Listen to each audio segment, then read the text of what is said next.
The process is a slightly complex one in that one can throw oneself into the scale of the model and try and get a picture of what it's going to be like.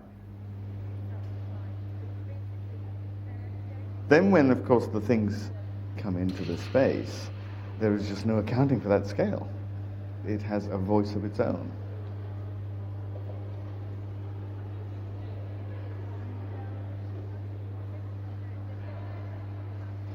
The elegance of the drawing in space dissolves.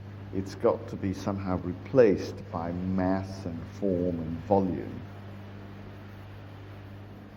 So the clarity of the three rings was very nice to see, like three drawings in the space.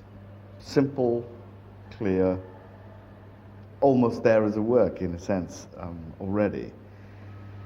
And then the very difficult thing of, so to speak, infleshing the work.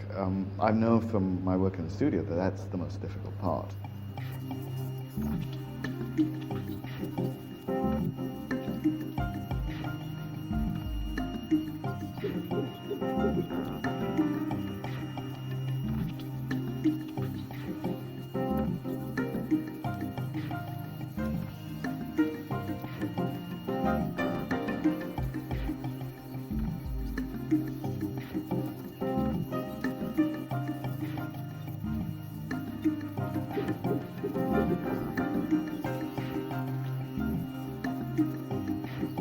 This piece is attempting to make a shift from some kind of mountain of color, the facade, which is up there and vast, and then the way that it seems to introduce the human or reintroduce the human as you go up onto the bridge and then you're inside the belly of the thing.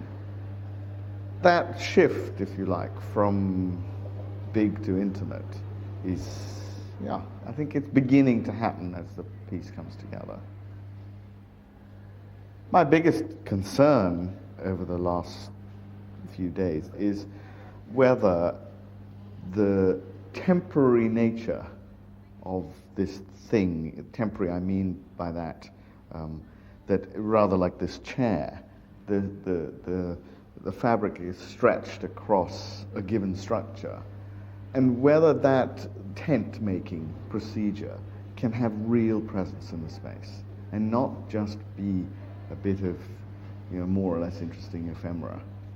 Now, there's a difficult thing there between a very real scale and a method of form-making that's somewhat tentative in some way.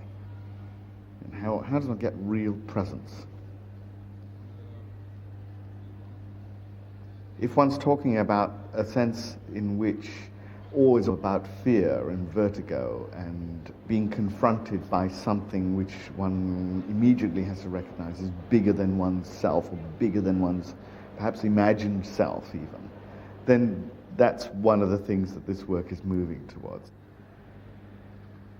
And monochrome color, I think, is very good at that, very good at confronting the viewer with a kind of unexpected. We all know about red, but I bet we've never seen it like that.